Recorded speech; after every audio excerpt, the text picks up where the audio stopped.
আমরা কোন জেলা দেখাবো? বীরভূম, একদম মুর্শিদাবাদ লাগোয়া জেলা বীরভূম।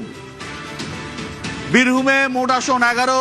2021-এ 10টা তৃণমূল কংগ্রেস, 1টা বিজেপি। 2024-এ 11টা তৃণমূল, বিজেপি 0। 2026-এ কি হবে? 26 দুবরাজপুর বিজেপির দিকে যাওয়ার সম্ভাবনা প্রবল।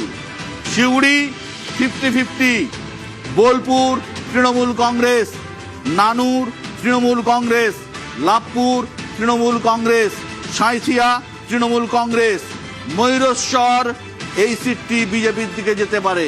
এবং এই সিটটি যদি বিজেপির দিকে যায় সেক্ষেত্রে বিজেপির অত্যন্ত প্রবীণ নেতা দুধকুমার মণ্ডল বিধানসভায় যেতে পারেন, বহুদিন ধরে লড়ছেন। রামপুরহাট 50-50, কিন্তু তৃণমূল কংগ্রেস এগিয়ে রয়েছে।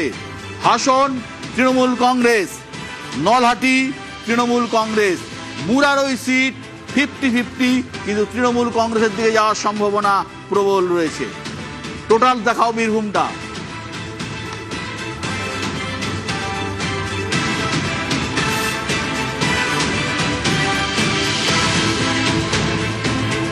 টোটাল তৃণমূল কংগ্রেস নিশ্চিতভাবেই 6টা পাবে, ওই 3টেও পেতে পারে, অর্থাৎ 9টি সিট তৃণমূল কংগ্রেস পেতে পারে, বিজেপি 2টি সিট পেতে পারে।